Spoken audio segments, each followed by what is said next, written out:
আসসালামু আলাইকুম রহমতুল্লাহ। আমরা কিন্তু চলে আসলাম মুহসিন আউলিয়ার মাজারে।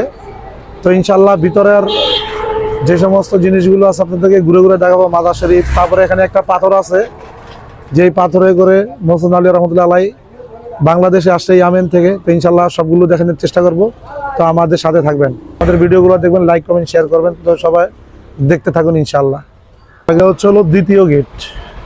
এটা হচ্ছে দ্বিতীয় গেট। মাজারের ভিতরে প্রবেশ করলাম। আপনারা দেখতে থাকেন, আমাদের ভিডিওটা একটু শেয়ার করে দিবেন আর ভিডিওটি দেখবেন ইনশাআল্লাহ, ফুল ভিডিওটা দেখবেন। এটা হচ্ছিল মাজারের অফিস। এটা হচ্ছিল মেহমানদের বসার ঘর।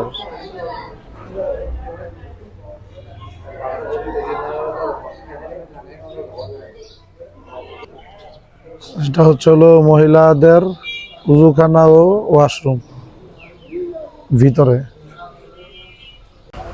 আমরা কিন্তু এখন মাজার শরীফের ভিতরে প্রবেশ করব।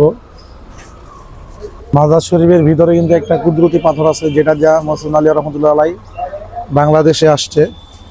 কারণ ওই সময় কিন্তু বিমান ছিল না, যানবাহন ভালো ছিল না, জাহাজ ছিল না। পাথরের উপরে ওরা কিন্তু উনি ইয়ামেন থেকে বাংলাদেশে আসছে। আসলে উলিয়াদের কুদরত আল্লাহ তাআলা তাদের এরকম কুদরত দিয়েই কিন্তু প্রেরণ করছে, এবং কি মুজিজা তাদেরও আল্লাহ তাআলা দিয়ে দিছে। নয়তো একটা পাথরে করে ইয়ামেন থেকে বাংলাদেশে আসা ভাই চারটিখানি কথা না। উলিয়া তাদের কেরামত ছিল, এটাই হলো সত্য। হ্যাঁ, কিন্তু এই মাজারগুলার কিছু দুষ্কৃতীরা সমাজের কাছে ছোট করছে, কিন্তু উলিয়া আছে থাকবো, ওনাদের কেরামত ছিল, এটাই সত্য ভাই। এই জায়গায় হচ্ছে আগরবাতি জ্বালানো হচ্ছে, আগরবাতি মোমবাতি। ভাই কেন জ্বালা এটা কিন্তু আবার আমি জানি না, হয়তো ভাই এটা প্রবেশ করলাম। আপনারা দেখতে থাকেন ইনশাআল্লাহ।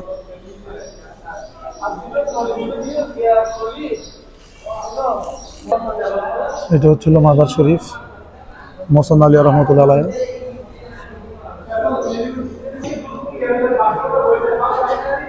দেখছেন, এই ধরনের লোকের কারণে কিন্তু ভাই মাজারের বদনাম হয়। তারা কিন্তু কপালের ভিতরে ঠেকাইতেছে।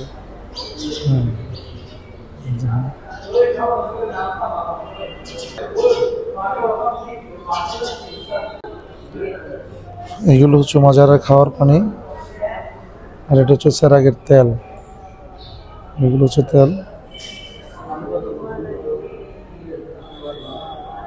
দেখতেছেন। মাজারে ঢুকতে কিন্তু এই লেখাটা সবার চোখের সামনে ভাসবে। দেখেন,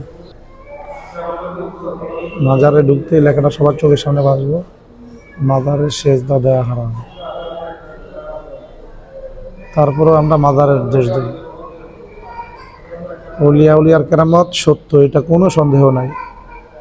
উলিয়ার কেরামত সত্যতে কোনো সন্দেহ নাই। যদি সত্য না থাকতো, দেখেন আরব সাগর পাড়ি দিচ্ছে একটা পাথরের উপরে ঘুরে, এই সেই পাথর। এটা কিন্তু সেই পাথর এখানে রাখা। কুয়াশার কারণে কিন্তু আমরা পাথরটা দেখাইতে পারতেছি না, গ্লাসটা ভিজে আছে। মোছার অনেক চেষ্টা করছি, কিন্তু পানিগুলো ভিতরে, এই কারণে আমরা গ্লাসের ভিতরে পাথরটা আছে, আমরা দেখাইতে পারতেছি না আপনাদেরকে। এই যে স্পষ্ট লেখা আছে দেখেন। হ্যাঁ, আরব থেকে কিন্তু ইসলামের দাওয়াত নেওয়া, দিনের দাওয়াত নেওয়া, তারা কিন্তু বাংলাদেশে আসছে এই পাথরে করে। এটার ভিতরে পাথরটা সংরক্ষিত আছে। কুয়াশার কারণে গ্লাসটা ভিজে আছে দেখে আপনাদেরকে দেখাতে পারতেছি না।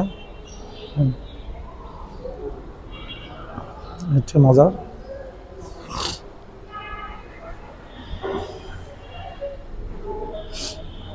হচ্ছে মাজার শরীফ।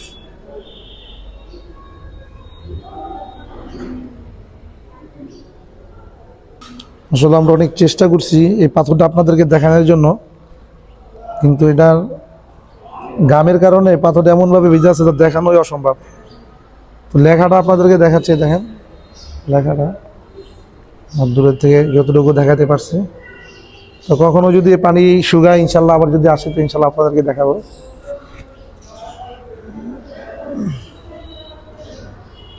এটা হচ্ছে মাজার শরীফের হাদিয়া বক্স।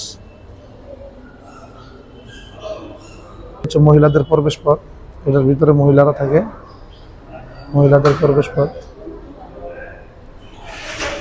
এখানে হচ্ছে 3টা, এখানে হচ্ছে 2টা, আর এই হচ্ছে একটা, টোটালি 6টা রওজা শরীফ পাশাপাশি। এই যে দেখেন 3টা 2টা, এই 2টা হচ্ছিল একটা হচ্ছে তার মেয়ের, একটা হচ্ছে তার জামাইতা। জামাইতা হচ্ছে হলো বাইপুর, আর এই দুটো হচ্ছে হলো ওই মেয়ের সন্তান, মানে মুসলিম আলী রহমতুল্লাহ নাতি, আর এটা হচ্ছে হলো মুসলিম আলী রহমতুল্লাহ মাজার। তো যতটুকু পারলাম ইনশাল্লাহ দেখালাম আপনাদেরকে।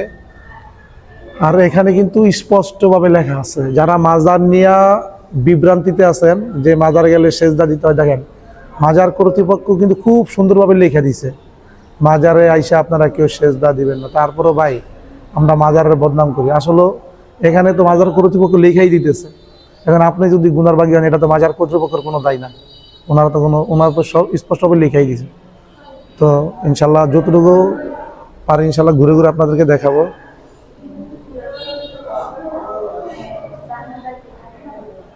এটা হচ্ছে আমার ছেলে।